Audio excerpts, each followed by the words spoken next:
Então, Mário Ferreira dos Santos, seguindo o seu princípio da decadialética, que não colocarei em dúvida aqui, porque é uma coisa muito complicada e eu acho que não entra no escopo da nossa discussão, ele vai dividir os símbolos em 10 hierarquias simbólicas, tendo sempre uma ressalva, que é a seguinte: a razão pode racionalizar tais estados, como na verdade o faz, transformando-os em objetos, o que permite assimilá-los aos esquemas abstratos, e os juízos de valor tornam-se, afinal, em juízos de existência, porque apenas capta a sua correspondência ao esquema e não o estado de afetividade que provocam. O que ele quer dizer com isso? Que na medida em que a gente desconstrói racionalmente o símbolo, a gente não tem mais aquela necessidade tropológica, aquela necessidade moral que o símbolo impõe pra gente. Vou dar um exemplo. Quando a gente pega um soneto, tem aquela impressão, ou melhor, quando a gente lê a Paixão de Cristo e nós temos aquela vontade de se sacrificar, a gente pode fazer uma dissecação dos símbolos presentes na Paixão. Essa dissecação, claro, não vai ser completa, como nós já explicamos antes, mas ela gera muitos resultados positivos que são atestados pelos mais variados padres da igreja.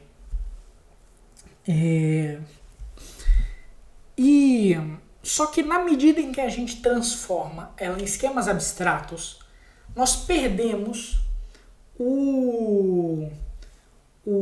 a ligação afetiva com aquele objeto.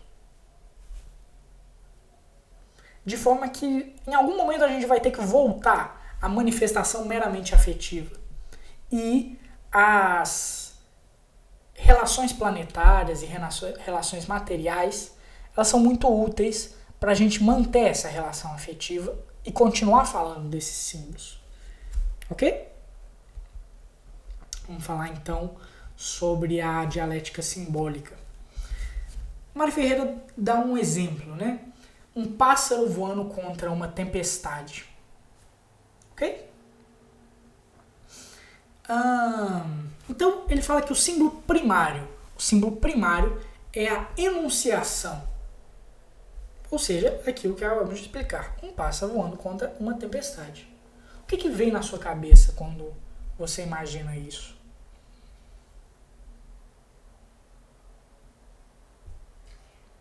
O que vem simbolicamente? Simbolicamente. Uma vontade individual contra um destino. Entendeu, né? Sim, contra quase determinismo contra livre-arbítrio, uma coisa mais ou menos assim. Ele até coloca uma coisa interessante, porque ele dá a característica tropológica que nós devemos analisar a situação. Se ele não a desse, poderíamos visualizar muitas coisas. Por exemplo, um pássaro voando contra uma tempestade como símbolo da liberdade. Esse é o símbolo mais imediato. Mas se nós tivéssemos uma tempestade muito grande, seria o símbolo da derrota.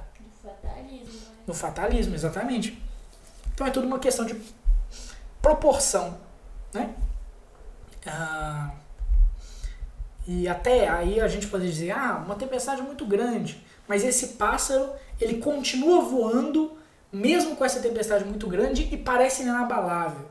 Aí a gente já tem uma representação, por exemplo, já existe uma semelhança remota com a questão da paixão. Então existe toda uma estrutura simbólica que é importante a gente captar aqui.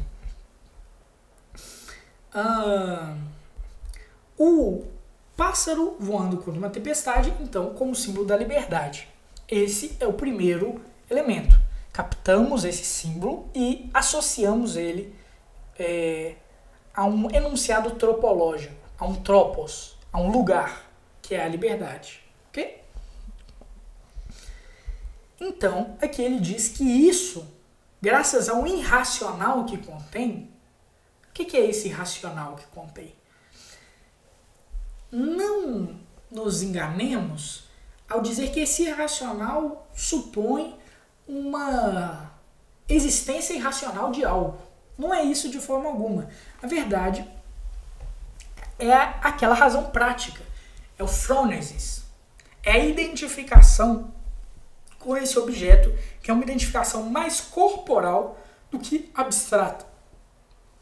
Ok? Por isso que ele usa o termo irracional, que não tem nada a ver.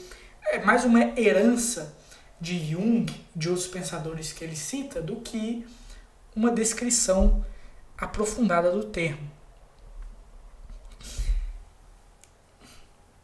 E aí nós chegamos ao segundo símbolo, que é a questão de que aqui existe uma tensão, não existe? Se existe essa tensão, então nós temos uma exposição simbólica de elementos subconscientes ou inconscientes. Ok? Vale a pena a gente descrever aqui o que significa inconsciente ou subconsciente para o Mário. Mário, mais uma vez, se aposta desses termos, mas usa de uma maneira muito diferente. Ele tem um capítulo inteiro dedicado a isso, em que ele fala o seguinte: olha, inconsciente e subconsciente não é que eles não estejam presentes na mente. Pelo contrário, toda inconsciência pressupõe uma consciência potencial.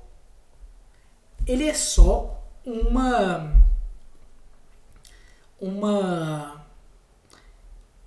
é como se fosse assim, existe uma identificação mais da razão prática do que da razão abstrata. E é isso que dá o caráter inconsciente dele, entende? Também subconsciente é isso. Eu acho até que aquela frase que o Lacan fala, que o inconsciente está na linguagem e não é uma parte da cabeça da pessoa, como pensavam alguns materialistas antigos, ela está muito próxima do que isso que o Mário Ferreira dos Santos fala. E aí começa a se elaborar uma união entre a filosofia aristotélica e essas tentativas de psicologia moderna. Você consegue ver essa relação? Porque Aristóteles estava consciente da razão prática, mas ele não chamava isso de inconsciente, simplesmente porque esse termo ele gera muitos problemas. Não sem razão, ele surge justamente de Schopenhauer, que é quem vai dizer que existe uma vontade que governa as razões. Ou seja, esse termo inconsciente, ele denota como se a sua racionalidade e a sua consciência fossem só um joguete. Mas isso não é... Numa análise mais profunda, isso não se sustenta de forma alguma.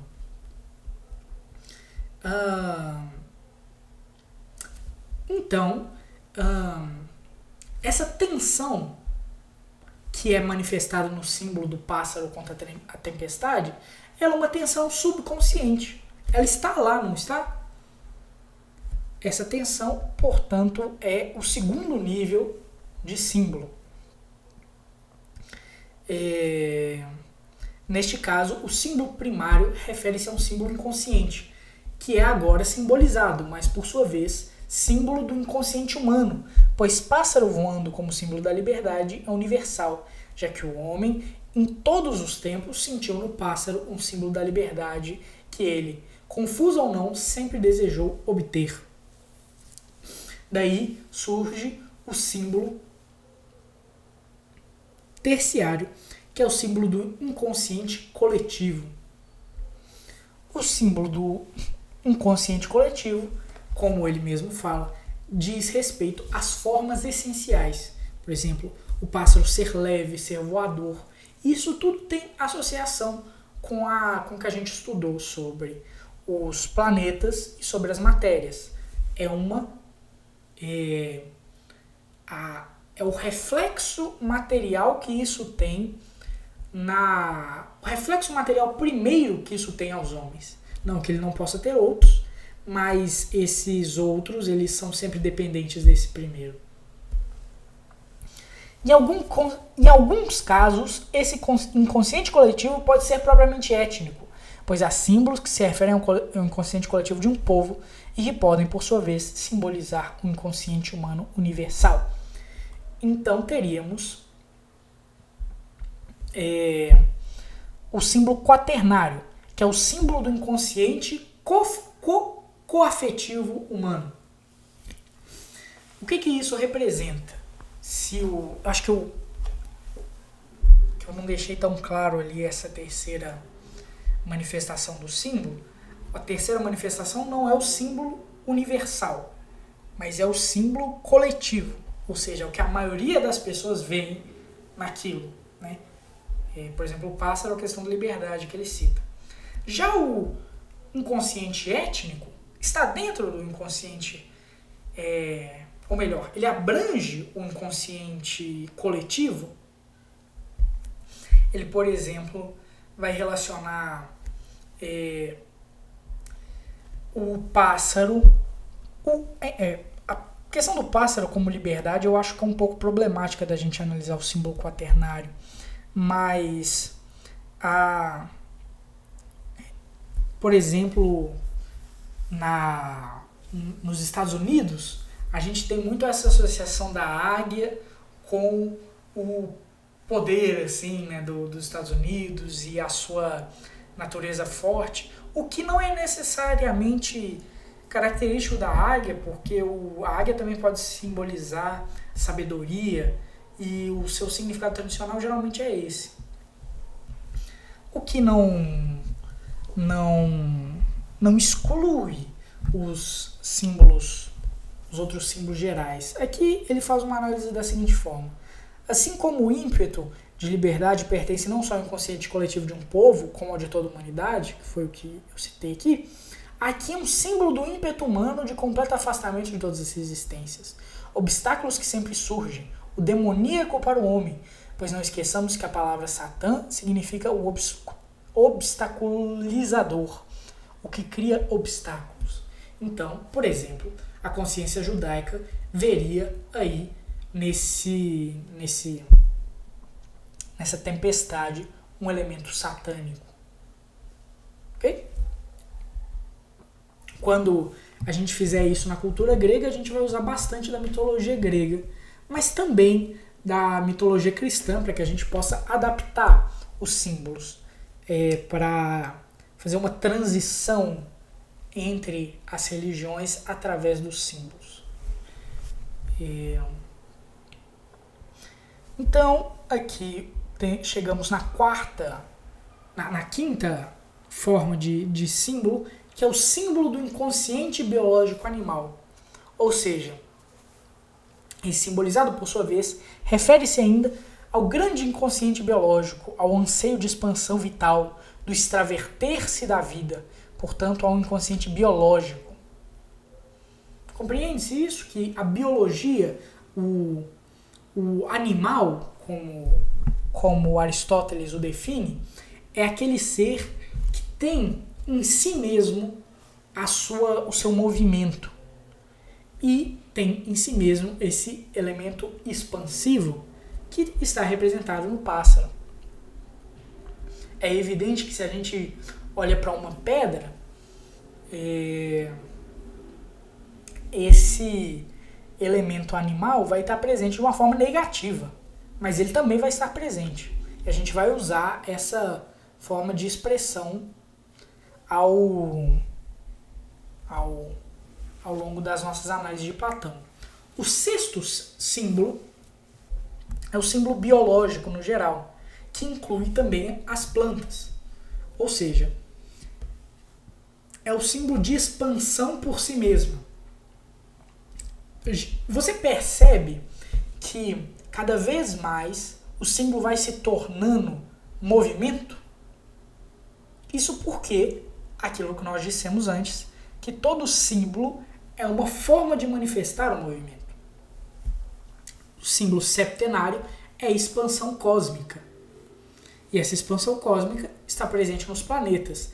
Aqui a gente chega no limite do símbolo como antes dele ser metafísica.